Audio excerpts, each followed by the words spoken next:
Here's what's coming up on your horizon. Well, he's all right. Well, I think we ought to make him take a sobriety test. You know, have him blow up one of them balloons or have his blood checked or something to see if he's steady. We don't even have any balloons. I got just the thing to see if he can maneuver. Well, a lot's changed since the overly idealized days of Mayberry RFD. Police are now on our domestic front lines, facing increasingly dangerous challenges in this era of technology, information, and terrorism.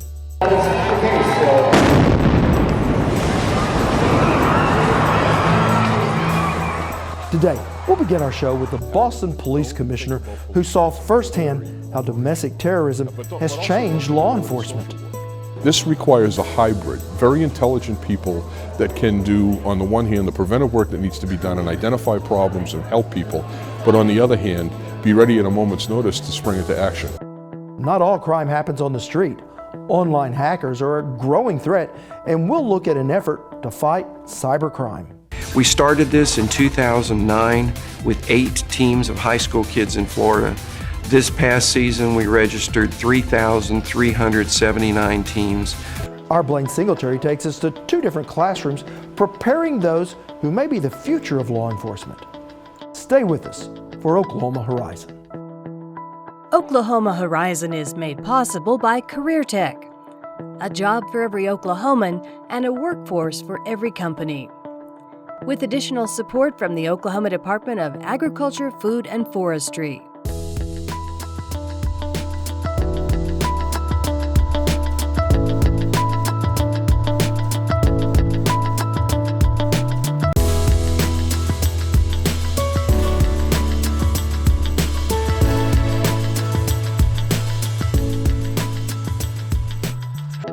Hello everyone, thanks for joining us here on Horizon. I'm Rob McClendon. To serve and protect is a phrase made famous by the Los Angeles Police Department and adopted in various forms by law enforcement agencies across the U.S. And while the phrase has not changed, how our country's police serve and protect has. America's involvement in the war on terror has resulted in a dramatic shift in our nation's attitudes and concerns about safety. Random mass shootings have become so commonplace, they no longer shock us. And police officers themselves now targets of attack. Yet there are those who still put their life on the line every time they put their uniform on and strap on a weapon. Today, our focus is on how policing is changing, and no one knows that more than our first guest. Those are not our guys. Meanwhile, you guys aren't any closer to identifying the 2 we're really looking for. We need to release those pictures. Portrayed by John Goodman in the feature film Patriots Day, Ed Davis is a former police commissioner who was on the forefront of the emergency response and the subsequent arrests of the terrorists during the 2013 Boston Marathon bombing. Now, Davis is currently the president and CEO of the business strategy and security agency, Edward Davis, and was the guest speaker at the Larry Adair Lectureship Series at Northeastern State University, which is where our Austin Moore was able to talk to him. Mr. Davis, you've had a long career in law enforcement. How has terrorism in particular changed law enforcement in the United States? Terrorism has changed law enforcement in good ways and in bad ways. Before 9/11, we had a big push in the United States to move towards community policing, which is a form of policing that's more preventive in nature, doesn't concentrate solely on law enforcement, but talks about getting out of the police car and talking to people and getting to know them. And then 9/11 hit. And then all of a sudden we were faced with a military challenge. We were faced with a challenge that police would have to be prepared for what amounted to acts of war occurring domestically. And we had to equip the officers with special equipment, trucks and guns and things that they could meet that threat with. But at the same time, we asked them to be preventive and open to the community. And it takes a special person to do both of those jobs well. There's no question a lot of criminals are gravitating towards the internet to steal money and to enrich themselves.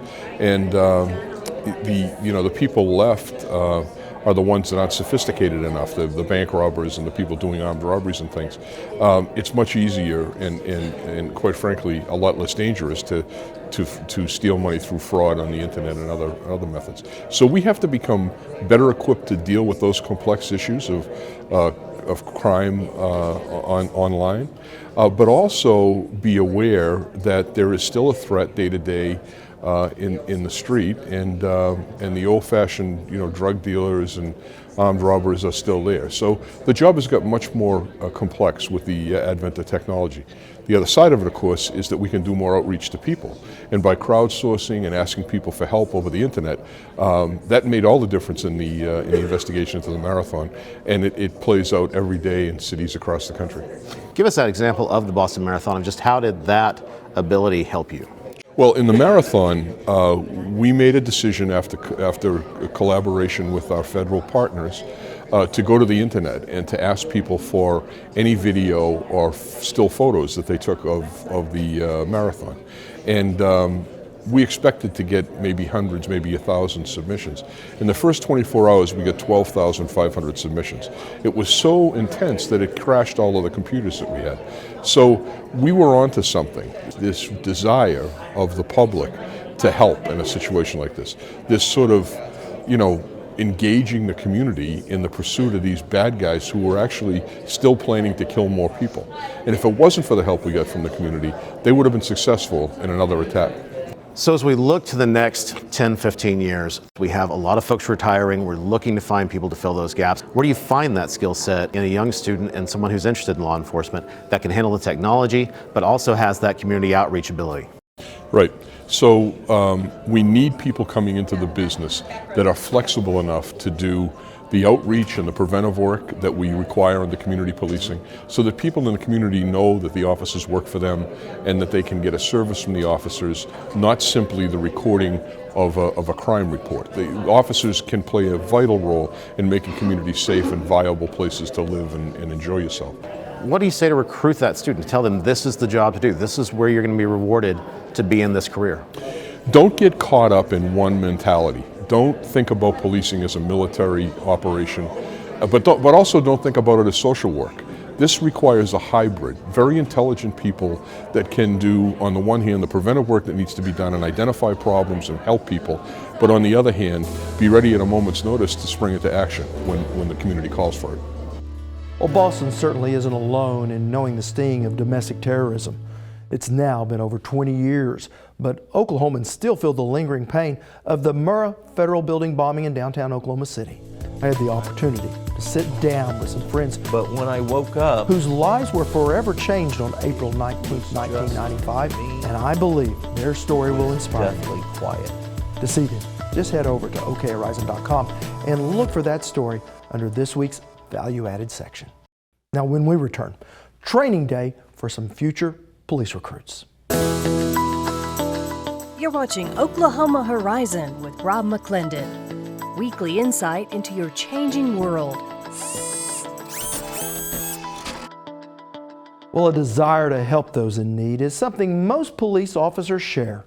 Police work can often be just as much about community relations as it is law enforcement. That's why the Oklahoma City Police Department has invested both time and money into the MetroTech pre-law enforcement program. And our Blaine Singletary was there for training day. Go!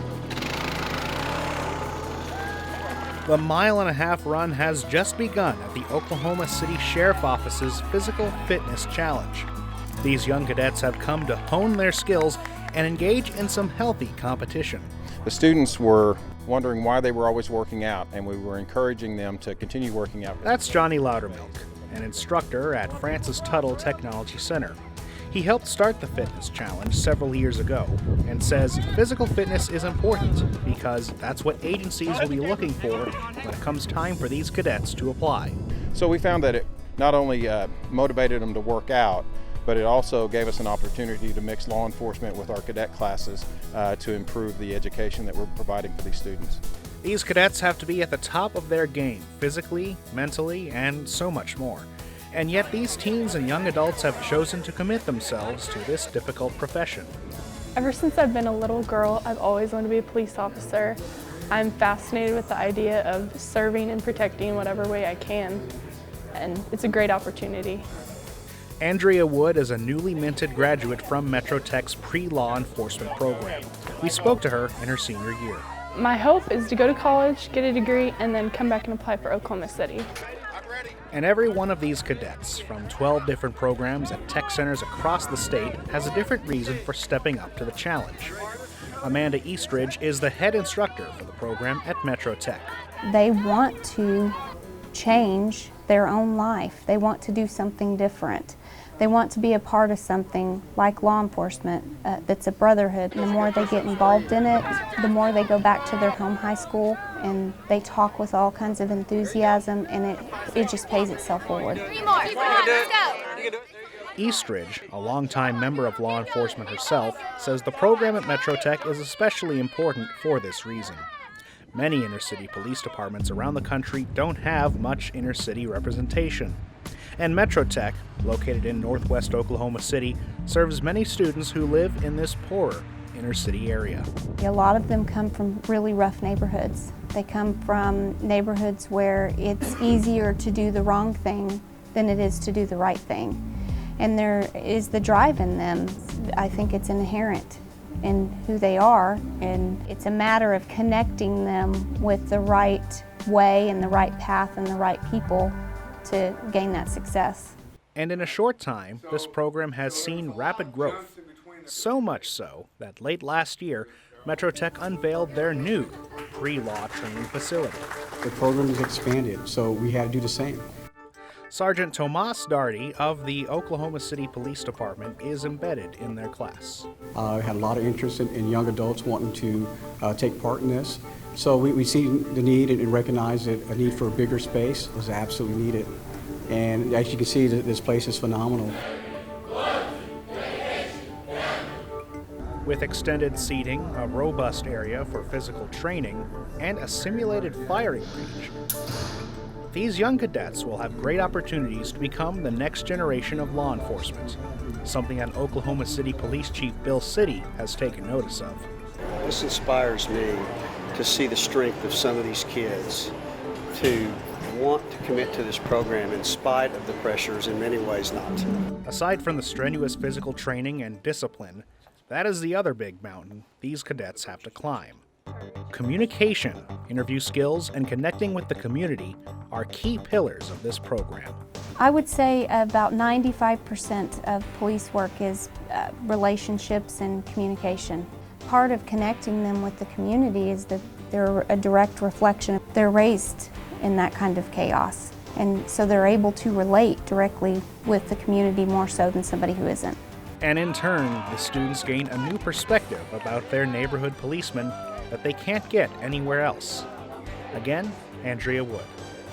What I wasn't really expecting was, I think after getting to know all the officers, it was just seeing such a human side of them. You know, it's just something most of the community doesn't always get to see. They come in with their uniforms on, all shined up, and you feel that little sinking. But then, he'll just tell you a story about all the outreach program that they do with the kids. They're always connected into the community, and you just see that they're people. And the biggest thing they gain is a community of their own. Over time, these cadets band together and form their own unit. They actively encourage each other to conquer the task at hand. After you've been on the ground doing push-ups with them or running around just motivating each other, you really feel like a family, and it's a bond that you can't break. And it's that bond that will carry them through even the toughest challenges law enforcement presents. And Amanda Eastridge says, times have never been tougher. At the end of the day, I'm absolutely proud of each one of these students for making a decision like this when it's not popular. It's not any secret that being in law enforcement right now is not a popular choice. So it's actually helped me grow. I've learned more from a group of high school students probably than they've ever learned from me. It's true grit that got all of these cadets from all over the state to this point. And Sergeant Daughtery says it's that same determination that will continue to push them ahead.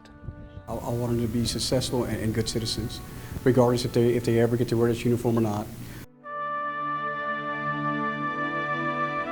Now I was able to sit down with Oklahoma City Police Chief Bill City for a wide-ranging conversation about just some of the challenges law enforcement faces.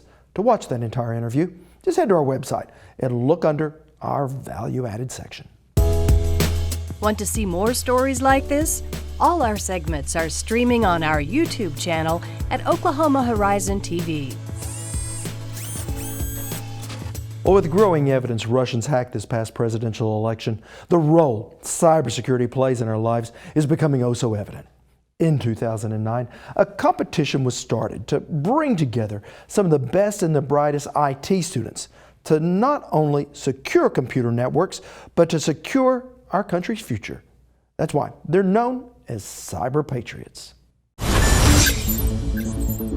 As we've evolved as a nation, we have come to see that technology is a critical part of everything we do. Our infrastructure and everything from day-to-day activities such as smartphones, laptops, and computers, everything's growing in the internet. It is a part of our everyday life. And with that connection comes a consequence. We have become vulnerable to cyber attacks. The worldwide loss to cybercrime a year is about $600 billion. We need an innate capability here in the United States where we create a cadre of cyber defenders. We need to have real, true skills, and Cyber Patriot provides that venue. The Cyber Patriot National Youth Cyber Education Program was created by the Air Force Association in 2009 to attract students to careers and academic opportunities in cybersecurity and other STEM fields. At the core of the program is its annual National Youth Cyber Defense Competition that challenges teams of middle school and high school students to strengthen and defend simulated computer networks. Due in large part to the support of presenting sponsor, the Northrop Grumman Foundation, the Cyber Patriot competition field has grown nearly 40% each year, with more than 3,300 teams from across the United States, Canada, and DoD-dependent schools abroad registered to compete in Cyber Patriot 8. We started this in 2009 with 8 teams of high school kids in Florida. This past season, we registered 3,379 teams. The program has grown explosively, and we're proud of that. We signed up as the presenting sponsor in March of 2010, and when Air Force Association approached us, the timing could not have been better. We really began the whole momentum of making this accessible to high school students everywhere. Through training materials and practice rounds offered by Cyber Patriot, and with the help of local volunteer mentors, competitors learn to defend a variety of operating systems and platforms from cyber attacks. Throughout the competition season, Cyber Patriot teams are divided into the Open Division, All Service Division, and Middle School Division based on their organization type. The teams compete within their divisions in several online qualifying rounds, which challenge them to find and to fix cybersecurity vulnerabilities in a variety of simulated networks. After these rounds, the top 28 teams travel, all expenses paid, to the National Finals competition in Baltimore, Maryland, where they battle it out for their division's national championship title and for academic scholarships donated by Northrop Grumman Corporation for pursuing the exciting field of cybersecurity. We're not hackers, but we're really defenders, and it's really fun. Cybersecurity is so cool because it's a very hands-on activity, and it's different every single time. It's really cool to meet other people who are interested in the same things, who've worked on the same things and put in just as much effort as you have to get to this competition. I think children are born into a digital life. Having that awareness of security and maybe even some basic skills in being secure is invaluable. All of our kids sit behind computers every day. This gives an outlet for that creative part that's technology-driven.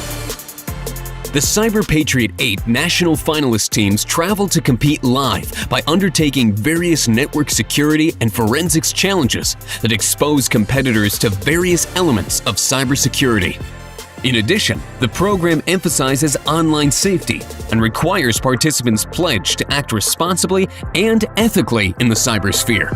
Horizon is at your fingertips. Join us on Facebook, Twitter, and YouTube to catch the segments you may have missed and our latest new content as it happens. Well, the Cyber Patriot National Finals competition will be held next week in Baltimore. And for the third year straight, a team from Central Tech and Drumright is one of just 12 teams from across the country to qualify. So we had our Blaine Singletary see how they're preparing.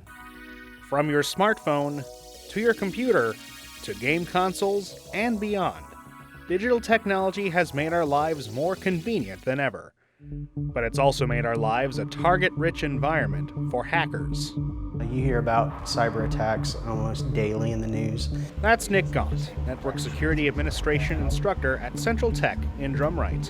Whether it's a breach of a database with lots of information being leaked out, whether it's political and somebody's emails are being leaked out. There's a lot of value in data these days, so there's a lot of crime that involves taking that data. Cyber attacks are relatively easy and inexpensive to attempt, but defending against them is an ongoing and at times costly challenge. That's where this team of cyber patriots come in. Right now we're setting up a digital forensics lab to help us prepare for a forensics competition at Nationals. Corbin Allen is team captain of Central Tech's Cyber Patriot team. Out of over 4,400 teams in their division, they're one of only 12 that will be heading to Baltimore for the national competition.